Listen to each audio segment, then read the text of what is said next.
Sikut tangan kalian di sini. Setelah itu kalau sikat itu rebutan pena. Rebut pena. Ya.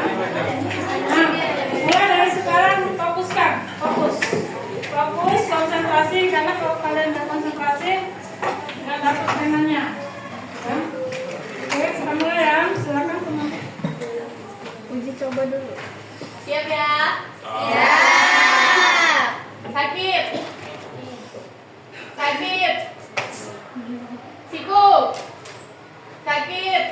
Siku. Siku. Siku. Sakit. Siku. Sikat.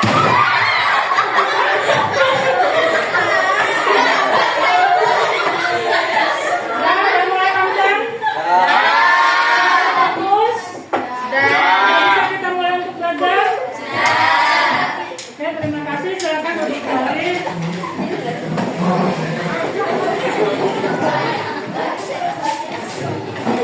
Sebelum kita mulai belajar, minggu lalu Ibu ada membahas tentang surat dinas ya. Surat dinas. Nah, di situ kita belajar tentang jenis-jenis surat dinas. Saya rasa kalian masih ingat ya? Masih ingat nggak? Benar masih ya? Coba sekarang Ibu punya dua pertanyaan. Yang pertama, ini kalau kalian bisa menjawab, ada nilai tersendiri, nilai plusnya. Ya. Yang pertama, tolong sebutkan contoh jenis surat dinas. Siapa yang bisa jawab? Tunjuk tangan. Oke, Dina, silakan. Contoh jenis surat dinas yaitu surat perintah tugas dan surat pemberitahuan. Nah, benar, bagus.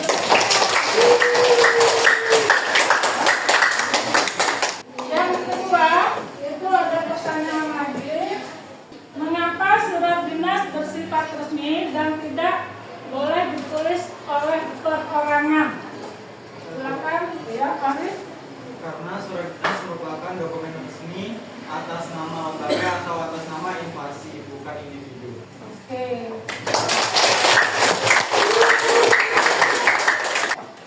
Untuk hari ini kita akan membahas bagian-bagian surat. Ada yang sudah tahu apa bagian-bagian surat? Siapa yang bisa tunjuk tangan? Ya, apa? Kop surat, tanggal surat, nomor surat, lampiran, perihal, alamat dalam, salam pembuka, alinea pembuka, alinea isi, alinea penutup, salam penutup, nama perusahaan, tanda tangan penanggung jawab surat, nama jelas penjabat yang bertanggung jawab, nama jabatan.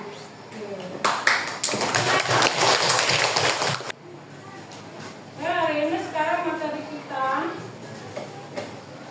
adalah bagian-bagian surat. Yang pertama, di sini ada tujuan pembelajaran. Tujuan pembelajarannya di situ disebutkan ada peserta didik mampu menyebutkan bagian-bagian surat dinas beserta fungsinya. Setelah itu yang kedua, peserta didik mampu mengidentifikasi kesalahan dalam format surat dinas. Yang ketiga, peserta didik mampu menyusun surat dinas secara lengkap dan tepat. Setelah itu yang terakhir, peserta didik mampu bekerja sama dan berkomunikasi secara efektif dalam menyusun surat dinas secara berkelompok.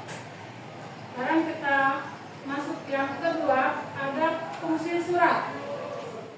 Di situ yang pertama sebagai alat komunikasi tertulis. Jadi kalau surat itu pastinya tertulis. Kalau tulisan itu bukan surat ya. Kalau surat itu pasti tertulis. Nah, sekarang yang kita bahas di sini adalah surat dinas. Kalau surat dinas itu harus ada kopnya atau tidak? Kenapa? Menunjukkan apa? Untuk menunjukkan instansi atau lembaga yang mengirim surat itu dari mana, ya. Terus yang berikutnya sebagai bukti otentik. Dengan adanya surat, ya, itu kita bisa membuktikan bahwa ada bukti hitam di atas putih. Jadi kita punya bukti. filenya ada, suratnya ada, ya. Jadi itu yang penting. Terus yang berikutnya pedoman kerja. Dengan kita mengerjakan suatu pekerjaan di kantor itu harus mempunyai pedoman kerja. Pedoman kerjanya di surat. Terus yang berikutnya alat pengingat. Alat pengingat misalnya begini. Ibu kasih contoh untuk surat niaga ya. Surat niaga. Misalnya ada satu pesanan. Pesanan barang itu tertanggal awal bulan Agustus. Nah, itu harus cepat diolah karena pesanan tersebut harus dikirimkan akhir bulan Agustus. Pedomannya apa? Alat pengingatnya pakai apa? Pakai surat. Surat pesan, surat alat sebagai pengingat. Sekarang kita coba untuk tadi kan itu sudah menjelaskan bla bla bla. Sekarang coba kalian buat kelompok punya tugas buat kelompok masing-masing aja, silakan putar aja. Ini ibu punya tugas ya. Ini ibu punya tugas. Tolong dikerjakan di kelompok. Jadi setelah itu satu orang presentasi ke depan.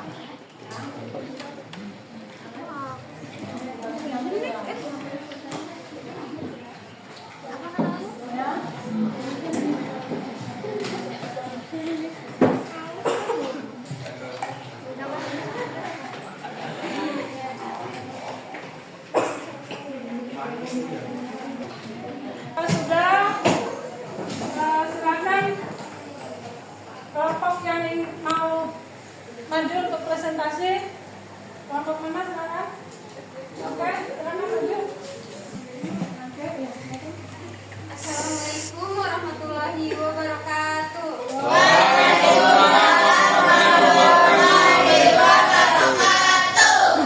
Baik teman-teman, kami dari kelompok 2 mencoba untuk mempresentasikan dari kelompok kami, yaitu membuat surat dinas berupa undangan rapat yang mencakup seluruh bagian-bagian surat secara berurut.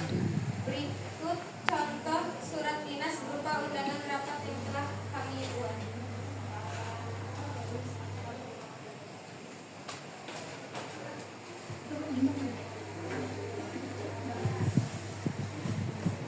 Baik teman-teman, ini adalah contoh surat dinas yang sudah kami diskusikan bersama kelompok kami.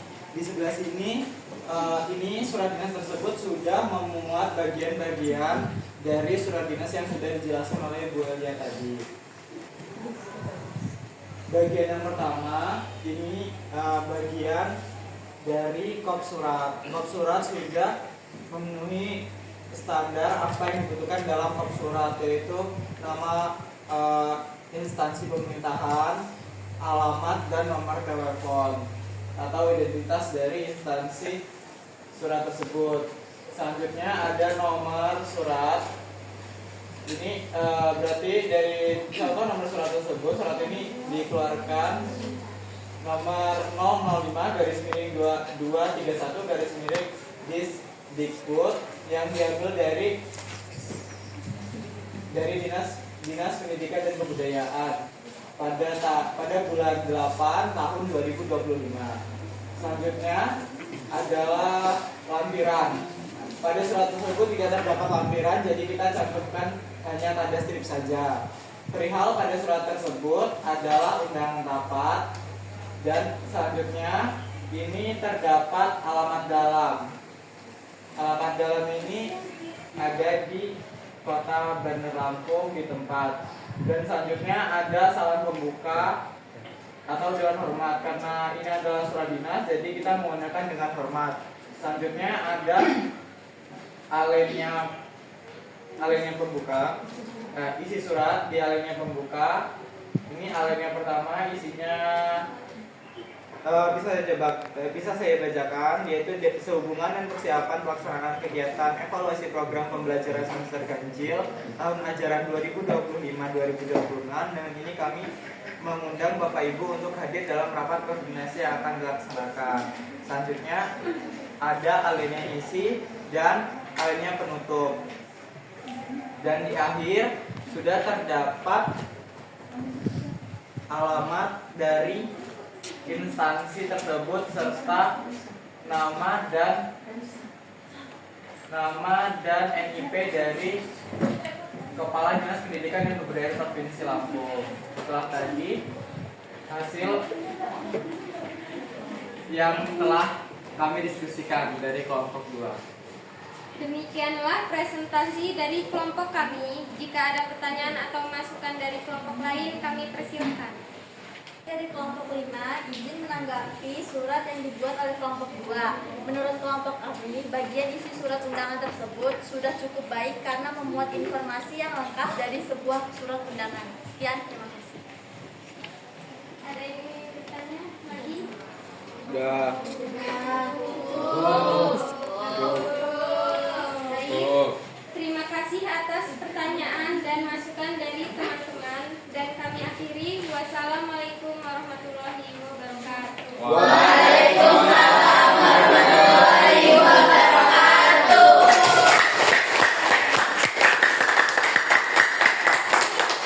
Terima kasih untuk kelompok 1 dan kelompok 5 yang sudah menanggapi dari presentasi Pari, ya. Semoga ini nanti bisa jadi pembelajaran buat kalian, ya. Tepuk tangan lagi.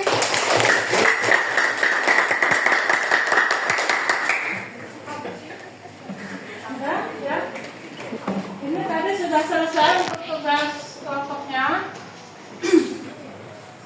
Kalau Ibu lihat di sini surat dari kelompok 2 ini sudah cukup bagus, sudah lengkap, ya, dan sudah memenuhi kriteria untuk surat dinas, ya. Paham kan? Untuk berikutnya ada pertanyaan dari yang lain? Sudah cukup? Sudah paham? Kalau sudah jelas, sudah paham, pertemuan ini kita tutup, ya. Kita lanjutkan minggu depan dengan materi berikutnya, ya. Jadi dicukupkan sekian.